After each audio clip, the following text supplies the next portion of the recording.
방학 때도 하게 된 우리 2학년 때 하기도 했지만 여러분 우리 지금 요거 갈래복합에 들어가 있으니까 요거 정리 좀 한번 해볼게요. 자, 남시주유동 박시봉방이라고 하는 작품은 여러분 자 남신이주, 신이주라고 하는 공간, 유동이라고 하는 공간, 제주시 노영 이런 표현이거든. 신이주에 있는 유동지역 이런 뜻이에요. 그러면 여러분 얘는 공간적 배경을 지금 제시를 하고 있는 거고 공간적 배경을 제시하고 자, 그 다음에 박시봉이라고 하는 건 여러분 사람 이름이야. 그치? 사람 성명을 얘기하는 거고요. 자, 방이라고 하는 건 누구네? 집이란 뜻이야. 이런 거야. 그러면 여러분 이 공간적 배경 여러분 신의주 유동에 살고 있는 박시봉네 집이라는 의미로 쓴 거야. 이런 거 어디에다 쓰냐면 여러분 편지 봉투에 써요. 편지 봉투에. 그러면 이 글이 제목이 편지 봉투의 형식을 갖고 있다는 건 그러면 이 안에 있는 시들은 편지글 형식을 갖고 있다라고 하는 걸 생각해 주면 돼. 그러면 여러분 이거는 편지글 형식을 갖고 있으니까 그래서 여러분 뭐라고 하냐면 서간체 형식이라고 해요. 편지글을 서간체 형식이라고 해. 그러면 이런 서간체 형식을 쓰면 어떤 효과를 얻을 수가 있냐면 여러분 편지는 여러분 편지 써봤니? 다 안 쓰니? 선생님은 편지 받는 거 좋아해. 자, 여러분 편지 써줘. 자, 여러분 편지를 쓰면 내 속 얘기를 하는 거잖아요. 그쵸? 그러면 내가 얘들아 내 속마음을 여러분한테 고백하듯이 이야기를 하는 거란 말이야. 그러면 무슨 어조가 나오냐면 자기의 마음을 솔직하게 고백하는 어조가 나올 수밖에 없어. 고백적 어조가 나오는 거야. 그래서 편지글의 형식은 고백하는 어조를 사용한다. 이렇게 생각해 주시면 돼요. 자, 그러면 여러분 우리 앞부분에 내용 한번 쭉 정리 한번 해봅시다. 1번 어느 사이에 나는 아내도 없고 또 아내와 같이 살던 집도 없어지고 그리고 살뜰한 부모며 동생들과도 멀리 떨어져서 그 어느 바람 쐬인 쓸쓸한 거리 끝에 헤매였다. 자, 그러면 여러분 선생님 지금 4번까지 쭉 한 번에 읽었거든? 요거 얘들아 지금 화자의 상황을 알 수 있을 것 같아. 화자는 가족들과 뿔뿔이 흩어져서 얘들아 뭐 하고 있어요? 헤매고 있죠. 그러면 화자는 어떤 상황이냐면 지금 여러분 봐봐 가족들이랑 옛날에 같이 산다고 하면 그러면 여러분 대부분 고향에서 부모님과 같이 산단 말이야. 근데 부모님과 떨어져서 지금 살고 있다는 건 내가 고향에 살고 있는 게 아니겠죠. 그럼 고향이 아닌 곳을 우리는 객지라고 하거든. 밖에 나가서 살고 있으니까 객지에서 화자는 방랑 중이구나 이렇게 생각하면 돼. 떠돌아다니고 있구나. 그래서 집이 없구나 이렇게 생각하면 되지. 자, 근데 이게 얘들아 그러면 뭘 의미하고 있는 거냐면 사실 얘들아 객지에서 떠돌아다니면서 집도 없이 얘들아 가족도 없이 다 뿔뿔이 흩어지는 이 상황은 그러면 화자가 경험해야 되는 시련과 고난이라고 보시면 돼요. 그래서 화자의 시련과 고난을 얘기하는 것도 맞고 그 다음에 이 상황은 또 어떤 걸 의미하기도 하냐면 여러분 이 백석인 애들아 백석은 어느 시대 때 애들아 작품을 썼던 사람이야? 일제강점기. 그러면 일제강점기 때 얘들아 1930년대에 우리나라는 대부분 여러분 일제 억압에 탄압에 못 이겨서 이때 이주민들이 엄청 많이 생겨요. 그러니까 농촌 공동체를 얘들아 파괴하고 사람들이 얘들아 연해주, 간도 이러면 북쪽으로 혹은 일본으로 미국으로 사람들이 빨리 많이 흩어지던 시기란 말이야. 그러니까 유랑민들이 많아지던 시기가 1930년대인데 이때 쓰여진 작품이에요. 그러면 여러분 당시에 가족이 지금 다 뿔뿔이 흩어지는 건 유랑민들의 삶을 간접적으로 보여주고 있구나. 가족의 해체를 설명하고 있구나. 이렇게 생각해주면 돼. 그러면 이 가족의 해체나 화자가 겪는 시련과 고난은 1930년대에 유랑민들의 삶이자 조선 여러분 민족들의 삶의 모습을 보여주고 있는 거다. 이렇게 생각해주면 돼. 자, 그 다음 바로 날도 저물어서 바람은 더 세게 불고 추위는 점점 더해 오는데 자, 여러분 날이 저물고 바람이 더 세게 불고 추위가 더해요. 그럼 여름이면 대충 밖에서 하루 정도 노숙할 수 있겠죠. 근데 여러분 지금 날씨가 춥고 바람이 부는 거야. 그러면 여러분 안 그래도 집도 없어서 떠돌아다니고 있는데 바람이 불면 여러분 내가 밖에서 지내기가 녹록치 않죠. 그리고 추위 더 힘들게 만들겠죠. 그러면 지금 선생님이 세모 표시한 애들은 여러분 화자에게 가해지는 여러분 뭐라고 생각하면 돼? 실현과 고난이라고 생각해도 되고, 그 다음에 또 화자에게 가해지는 차가운 거니까 냉혹한 현실, 그치? 일제강점기라고 하는 현실을 보여주기도 한다. 약간 설상가상이야. 화자가 계속 안 좋은 일이 벌어지는 거잖아. 자, 그 다음에 여러분 7번을 갈게. 나는 어느 목숨의 집 헌사슬까? 여러분 헌사슬 깔았다는 게 뭐냐면 그 지푸라기로 만든 여러분 그 이거 바닥에 지푸라기로 여러분 대충 이렇게 깔아놓는 걸 헌사슬 깔아놨다고 얘기를 해. 그러면 여러분 집을 헌사슬 깔아놓은 한 방에 들어가서 쥔을 붙이는 거예요. 그러면 여러분 쥔을 붙이는 게 새빵살이를 시작을 한 거예요. 그러면 여러분 집이 지금 여러분 조금 여유가 있어요 없어요? 여유조차도 없네요. 왜요? 여러분 지푸라기 깔고 지내잖아. 이불도 없어. 지푸라기를 깔아놓은 곳에서 내가 생활을 하고 있는 거야.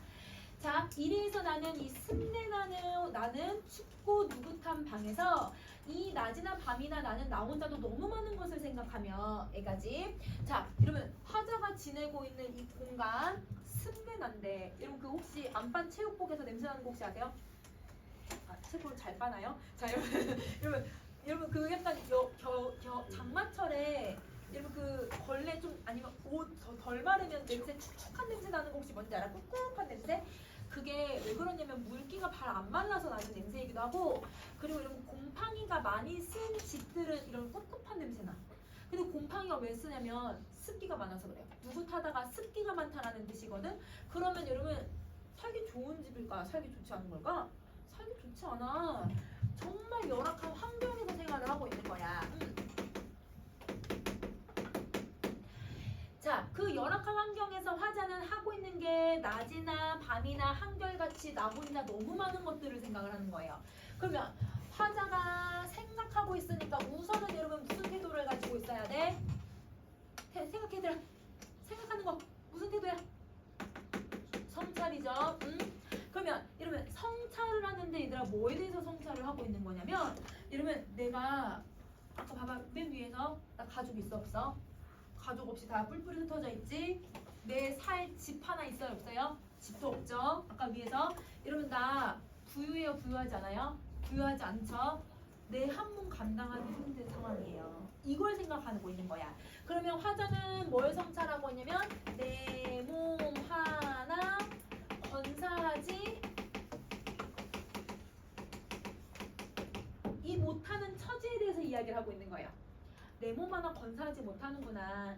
내 몸 하나 제대로 살아가기가 참 힘들구나. 이걸 표현을 하고 있는 거야. 자, 그 다음에 디롱배기에 북돋불이라도 담겨오면 여러분 이제 춥잖아요. 왜 추워요? 아까 바람 불고 추위가 심해진다고 했잖아. 그러니까 여러분 집안에서도 여러분 그 습도가 좀 적절해야 얘들아 온도가 딱 맞아요. 근데 너무 습도가 얘들아 높으면 더 얘들아 그 춥게 느껴지는 거 아세요 여러분? 그래서 연애 습도가 많이 낮으면 좀 얘들아 혹시 그 제습기 틀어본 적 있어요 얘들아? 제습기 틀어서 얘들아 습도 많이 낮추면 집 약간 후끈후끈한 느낌 나고 이러면 그 장마철에 여러분 약간 얇은 겉옷 걸 다니거든? 왜 그러냐면 에어컨 바람도 세지만 여러분 이 꿉꿉해서 얘들아 습도가 높으니까 약간 한기 돌 때가 있어. 그러면 여러분 내가 지금 너무 추운 상태인 거야. 그래서 디롱배기 얘들아 화로예요. 이런 화로에 불을 이렇게 담아오는 거예요. 화로에 불이라도 담겨오면 이것을 안고 손을 째며 이러면 왜 추우니까 손 이렇게 째며 재운 여러분 이렇게 한자 쓸모없는 한자를 뜻없이 글자를 쓰기도 하며 선생님 위로 올게 문 밖에 나가지도 않고 자리에 누워서 머리에 손깍지 베개를 하고 굴기도 하면서 그러면 여러분 우리 방 안에 있으면 이렇게 뒹굴 하잖아요. 이러면서 그러면 이거 지금 하고 있는 행동을 보면 화자가 의미 있는 행동을 하고 있어요? 의미 없는 행동을 하고 있어요? 의미 없는 행동을 해요. 그러니까 여기 화자가 의미 없는 행동들을 하면서 화자의 무기력함, 화자의 얘들아 무능력함 이걸 걸 보여주고 있는 거야. 무기력, 무능력. 자, 그러면 여러분도 혹시 그런 거 느껴 얘들아? 시험 기간인데 내가 오늘도 하루를 다 버렸네. 게임을 하느라 아니면 좀 내가 웹툰을 보느라 그런 거 없어 얘들아? 그러면 항상? 자 그러면 어때요? 약간 죄책감 느껴지죠? 내가 뭔가 얘들아 열심히 안 산 거 같은 느낌이 들면 여러분 안 그래? 야, 얘들 최소한 양심은 있어야 돼. 얘들아 자책은 얘들아 아무리 웹툰 보더라도 얘들아 자책은 해야지. 여러분 내가 열심히 안 살고 있는 것 같은 느낌이 들면 물론 쉬어야 될 때도 쉬어야 되지만 너무 쉬면 안 돼요, 여러분. 자, 여러분 그래서 내가 쉬어야 될 때도 있지만 내가 열심히 안 하면 내가 내 스스로 얘들아 나 왜 이러지? 나 시험 기간인데 나 왜 이러지? 나 열심히 살아야 되는데 나 이제 취직해야 되는데 이러면 내가 열심히 안 산 거에 대해서 스스로 자책을 한단 말이야. 그러면 화자도 내 슬픔이며 내 어리석음이 왜 오는 거예요, 여러분? 내가 너무 무기력하기 때문에 스스로를 자책하고 스스로를 탓하는 거예요. 그러면 스스로 후회하고 스스로 탓하고 스스로를 여러분 슬퍼하고 있는 거거든. 이걸 우리는 두 글자로 딱 얘기할 수 있어.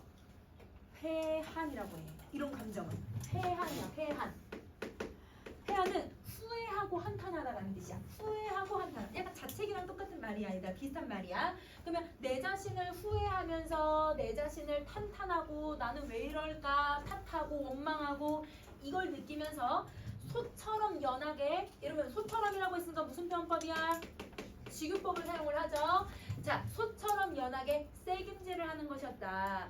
그러면 여러분 우리 소는 되새김질을 한단 말이야. 그러면 되새김질이라는 건 다시라는 뜻이잖아요. 그러면 내가 슬픔과 어리석음의 감정을 다시 생각을 하는 거예요. 그러면 이 새김질은 여러분 화자의 어떤 태도를 설명하고 있는 거냐면 성찰적 태도를 얘기하고 있구나. 그러면 계속 방 안에 누워서 아까 낮이며 밤이며 성찰한다고 했잖아. 그러니까 자기의 무능력함을 성찰하고 자기의 부족한 점을 성찰만 하고 있는 거예요. 자, 그러면 이런 성찰을 하고 나니까 여러분 16번째 가슴이 콱 메어오는데 여러분 가슴이 콱 메어오는 건 여러분 가슴 속에서 답답해지는 거죠. 왜? 나 오늘 뭐 했냐? 이런 생각이 드니까. 그러면 여러분 답답함도 느끼고 여러분 뜨거운 것이 내 눈에 핑 괴인데 여러분 뜨거운 것이 뭘까 얘들아? 눈물도 흘리고 그치? 눈물도 나고 또 내 스스로 화끈 나시붙도록 부끄러울 적이면 그럼 여러분 부끄러움도 느끼고요. 내 슬픔과 어리석음 아까 슬픔과 어리석음을 두 글자로 뭐라고 한다고? 회한. 회한. 그치? 회한에 눌려서 죽을 수밖에 없다라는 걸 생각을 한다. 그러면 이러면 화자는 지금 되게 다양한 감정을 느낀 거야. 그치? 그럼 감정 쭉 정리할게 얘들아. 우선은 여러분 답답함을 느끼잖아요. 그런데 뭐도 같이 흘려요 여러분? 눈물도 같이 흘리죠. 울분. 속으로 답답하고 원통하고 눈물 나. 여러분 울분. 그리고 여러분 아까 회한의 감정 느낀다고 했지? 부끄러움 느끼고 여러분 눈물 나요. 비애. 자기 자책하는 거예요. 자기 원망하죠. 이런 감정들로 인해서 얘네들의 정서로 이 정서들로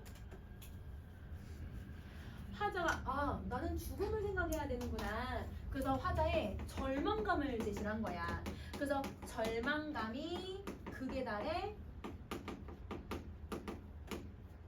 죽음을 생각하는 거죠.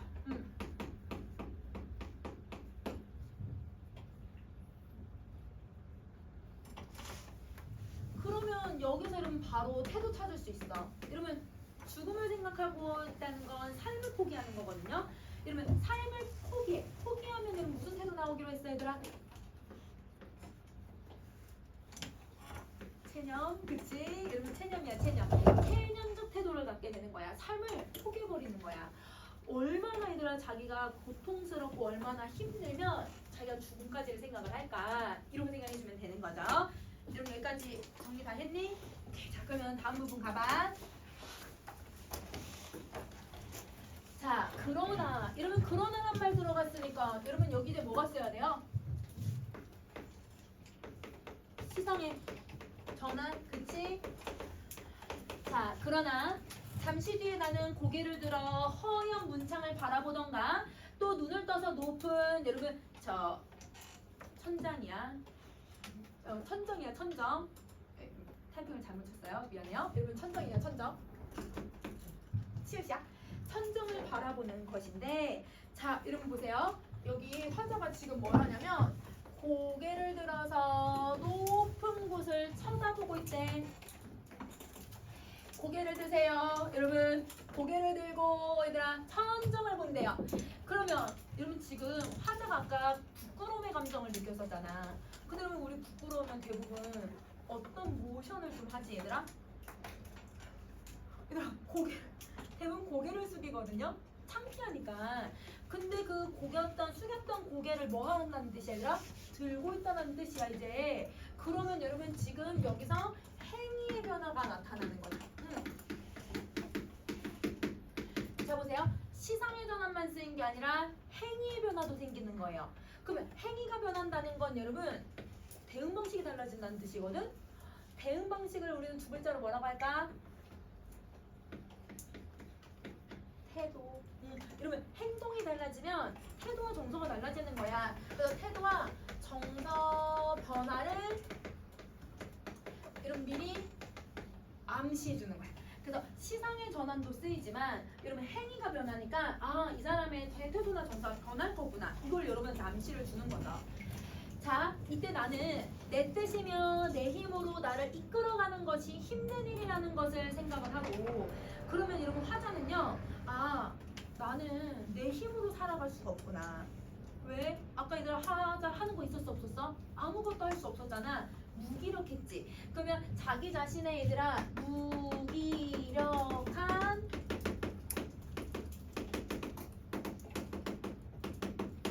자에 대한 인식도 들어가고 자기가 무기력하다라고 하는 인식도 들어가고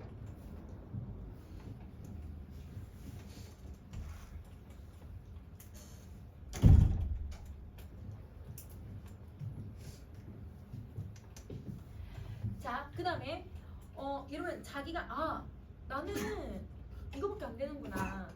내가 내 스스로 내 인생을 끌어가는 게 아니라 나는 딱 여기까지구나. 이렇게 인식을 한 거거든요. 그러면 여러분 이건 여러분 자기의 현실을 받아들이는 거예요. 그러면 현실적 한계를 받아들이는 거예요.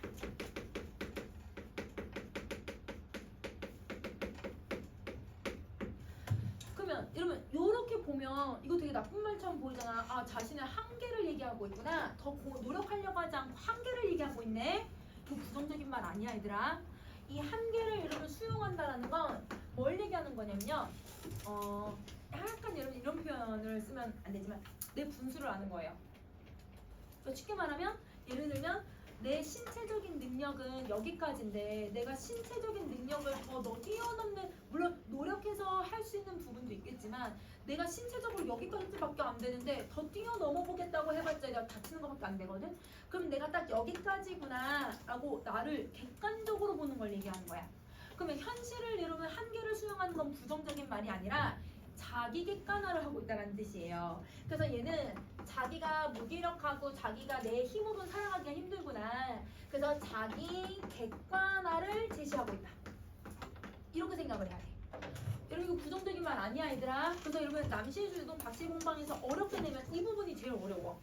현실을 받아들이는 거예요. 아, 나는 여기까지인 사람이구나. 그러면 나는 더 이상 내가 아무리 더 어떤 발버둥을 쳐도 내가 더 나아갈 수 있는 건 아니구나. 내가 여기까지구나. 나를 객관화하고 나를 여러분 자기 성찰을 통해서 받아들이는 거죠. 그러면 이거는 여러분 누구 때문에 나 자기 객관화를 할 수 있었던 거야? 무슨 태도 때문에? 아까 전에 얘기하기도 했지만 성찰. 맞아. 성찰의 행동 때문에 여러분 요게 나타난다. 이렇게 생각하면 되는 거야. 성찰 때문에. 자, 이것들보다 더 높고 큰 것이 있어서 그럼 여러분 이것들이 뭐예요? 내가 현실을 수용한다. 그러니까 자기 객관화한다. 이 나보다 더 크고 높은 것이 있대. 그건 내 위에 있어서 나를 마음대로 굴릴 수 있는 존재. 즉 자신을 얘기하는 거예요. 그러면 더 크고 높은 건 초월적 존재를 얘기하는 거고, 혹은 나를 이끌어가는 운명이라고 생각해도 되지. 초월적 존재, 운명이 있어서 나를 마음대로 굴려가게 한대. 그러면 나는 내 뜻대로 살아가는 어떤 노력에 의해서 이만큼 살 수는 있을 거야. 근데 내가 아무리 더 노력한다고 해도 안 되는 거 있을 수 있겠지, 얘들아. 물론 내가 노력하면 되는 것도 있겠지만 안 되는 부분도 있겠죠. 사람의 역량은 다 다르니까. 그러면 내가 여기까지인데 이 나를 살아가게끔 해주는 건 누구 덕분이다? 운명이 나를 이끌어서 살아가게 한다는 거야. 그럼 내가 가족들이랑 아까 다 헤어져서 외롭고 힘들게 살고 있는 것도 다 누구 때문이라고 생각하는 거예요? 운명이 정해준 거구나, 이렇게 생각하는 거야. 그러면 운명이 정해져 있다고 생각하니까 무슨 세계관을 갖고 있어야 돼? 운명론적 세계관을 갖고 있지? 그러면 이러면 이 운명을 여러분 화자는 뛰어넘으려고 하는 거예요? 운명을 받아들이는 거예요? 받아들여요. 그러면 여기서 얘들아 운명 거부할 수 있어 없어? 우리 거부할 수 없는 걸 우리 뭐라고 하더라? 불가항력적. 자, 그러면 불가항력적인 운명에 대한 인식을 보여주고 있는 부분이다. 불가항력적인 운명에 대한 인식을 제시해주고 있다. 여기까지 이해됐어요, 얘들아? 여기 부분 좀 어려워. 왜냐면 한계를 왜 인식하지? 우리 노력해야 되는데 우리 이런 인식을 갖고 있는데, 여러분 나이 들어보세요. 여러분 뭐 내가 신체적인 나이나 아니면 신체적인 부분이나 내가 아니면 정신적인 부분이나 아니면 내 나이나 내게 주어진 조건이나 나에게 한계가 있을 수 있거든. 어느 부분에서도 그 한계를 이 사람은 하나하나씩 받아들이고 나를 되돌아볼 계기를 마련하고 있는 거야. 자, 그래서 이렇게 생각을 하고 이렇게 하여 여러 날이 지나는 동안에 내 어지러운 마음에는 슬픔이며 한탄이며 가라앉은 것들은 차츰 앙감이 되어서 가라앉고, 그러면 아까 얘들아 슬픔, 어리석음, 내 감정들, 아까 회한의 감정들이었잖아. 그 감정들이 얘들아 앙금처럼 쫙 가라앉았대. 그러면 앙금처럼 가라앉았다고 했으니까 여러분 앙금 뭘 쓰고 있냐면 비유법을 써요. 그쵸?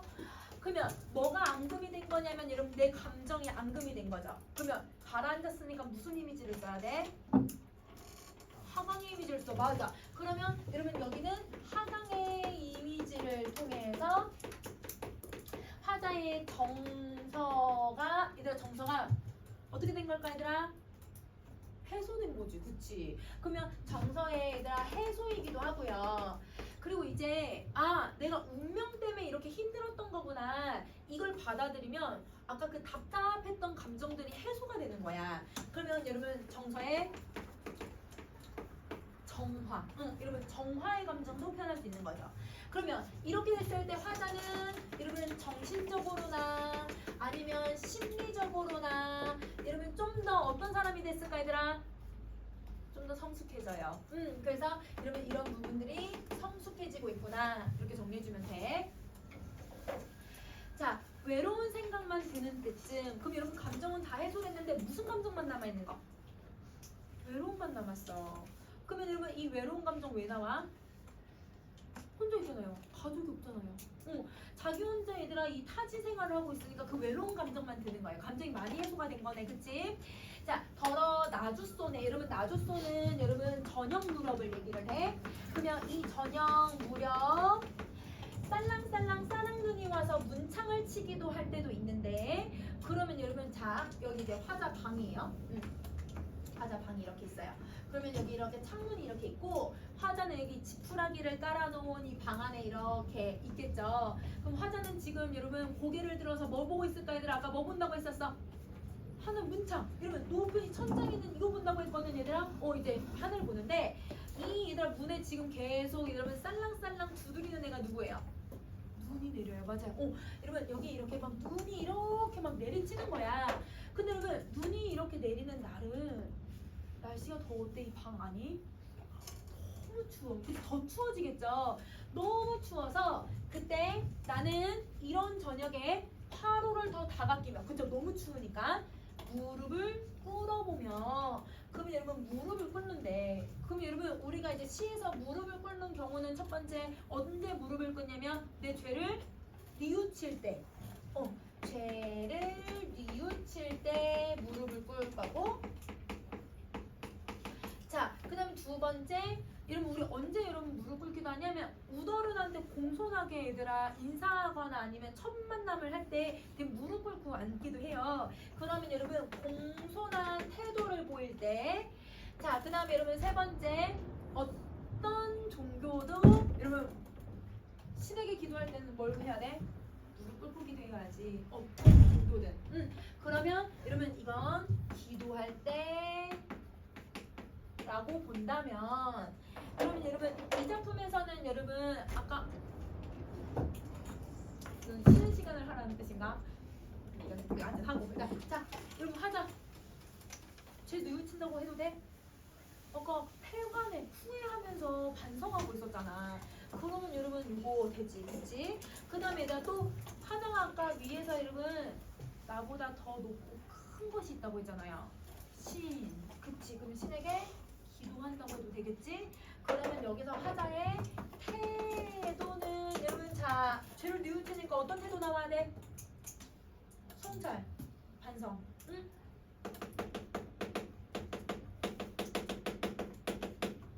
이렇게야. 그러면 기도하는 건 여러분 혹시 어떤 태도였는지 혹시 기억나? 기도하는 태도? 신에게 기도하는 태도. 이거랑 단어 비슷하긴 한데. 구도 맞아, 구도야 맞아, 구도. 그러면 여러분 신에게 직접적인 신이 나온 건 아니지만 그 신에게 자기가 기도를 올리는 걸 구도하는 자세를 가질 수 있는 거죠. 이게 기도하는 자세예요. 자, 그러면 얘는 여러분 이렇게 무릎을 꿇고 얘들아 이렇게 하늘을 높이 우러보면서 창문에 눈을 맞는 걸 보면서 그렇게 얘들아 기도할 수도 있고 자기 성찰을 하고 있는 거야. 자, 그 다음 선생님 다시 위로 올릴게. 29번. 아니, 어니, 어느. 여러분, 어느야? 오타가 아니고 사투리 써서 그래요. 어느 먼 산 뒷옆에 바우 섬 옆에. 자, 여러분, 바우가 위. 섬은 사투리인데 옆. 이런 뜻이에요. 바위 옆에 따로 외로이 서서 어두워져 오는데 하얗게 눈을 맞을 그 마른 잎새에는 쌀랑쌀랑 소리도 나며 눈을 맞을 그 드물다는 굵고 정한 갈매나무라는 나무를 생각하는 것이었다. 그러면 하자 여기서 뭐 생각해요? 갈매나무 생각하죠. 자, 이 갈매나무는 바위 옆에 이렇게 나무로 쭉 이렇게 자라고 있는데 근데 여러분 이 갈매나무는 지금 계절이 겨울이라는 거 알겠지? 근데 갈매나무는 여러분 상록수야. 그래서 얘는 사계절 푸른색을 가지고 있어. 그러면 이 잎에 얘들아 지금 뭘 맞고 있대요 여러분? 쌀은 눈을 맞고 있대. 그러면 여러분 화자도 눈 맞는 거 보고 있는데 눈 맞네? 그러면 화자 아까 얘들아 정서 무슨 정서만? 정서 다 해소됐는데 무슨 정서만 가지고 있다고 했지? 외로움 갖고 있다고 했네? 근데 여러분 얘 어떻게 서 있대? 바위 옆에? 외롭게 서 있대. 외로이 서 있다고 하잖아. 그러면 여러분 지금 얘도 외롭고 얘도 외롭고 눈이라고 하는 애를 계속 막고 있네요. 근데 여러분 눈은 나를 더 뭐하게 만들어요? 너무 춥게 만들죠. 그럼 너무 춥게 만드는 거 얘들 우리 아까 앞부분에도 있었잖아. 두 개. 선생님 세모 표시해 준 거. 바람하고 추위. 그러면 여기 있는 눈도 그러면 여러분 바람하고 추위랑 똑같은 의미를 가지고 있는 실험과 고난을 얘기하는 거지. 그러면 봐봐. 나나 화자나 화자지. 나나 이 갈매나무는 모두 다 이 실험과 고난을 맞이하면서 그 속에서 외로움을 느끼면서 그러면 여러분 이 갈매나무가 그 외로움과 실험과 고난 속에서 이제 뭐 하면서 살아간대요? 굳고 정하게 살아간대요. 그러면 여러분 굳다는 게 뭐야? 굳다. 굳세다, 딱딱하다, 강인한 정신을 얘기하는 거지. 강인함. 여러분 정하다가 뭘까? 정하다. 깨끗할 정자거든. 여러분 깨끗한 거야. 그러면 여러분 강인하고 이렇게 깨끗한 여러분 이런 사람들은 정신이 맑은 정신을 갖고 있어서 고결한 사람이라고 표현을 해요. 고결함을 갖고 있는 거야. 이게 백석의 특징이야. 백석은 여러분 어떤 상황이어도 자기 자신을 고결하게 표현을 해. 자기는 여러분 이 어떤 불의의 상황이 오더라도 절대 굴하지 않겠다라고 하는 강인함과 지조절개를 표현을 하고 있는 거예요. 그러면 이 고결함을 얘가 가지고 있죠. 근데 여러분 나도 상황이 똑같고 내가 얘를 생각하는 이유가 그럼 뭘까? 나도 어떻게 살겠다? 고결하게 살겠다. 이거 다짐하는 거야. 그러면 화자도 고결한 삶을 다짐을 하는 거죠. 그러면 여러분 지금 화자하고 갈매나무하고 거의 어때 얘들아? 똑같죠? 그러면 여러분 얘하고 얘가 똑같으니까 뭘 쓴 걸까 얘들아? 동일시. 감정이면 얘도 감정을 느껴야 돼. 근데 여긴 감정을 느끼는 게 아니니까 동일시라고 생각하면 되지. 그러면 화자는 이 시적 대상과 얘들아 동일시를 하면서 자기의 의지를 가지고 있는 거예요. 자, 그러면 여러분 이 갈매나무라고 하는 건 화자가 얘들아 가장 지향하는 고결한 삶이라는 거 알겠지?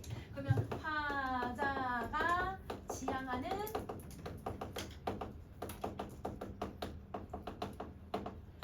고결한 삶의 표상이라고 해요. 얘들아 표상이 뭐지? 표상? 겉으로 드러나게 해주는 거. 그러면 화자가 그러면 동일시를 해서 여러분 자신의 얘들아 이런 감정, 이런 다짐을 드러내고 있잖아. 그러면 여러분 이 갈매나무는 동일시도 쓰고 내가 이렇게 굳세고 정갈하게 살아야지라고 다짐, 감정이 끄집어내진 거거든. 그러면 여러분 얘 뭐라고 부르면 돼요? 객관적 상관물이라고 하면 되죠. 그쵸?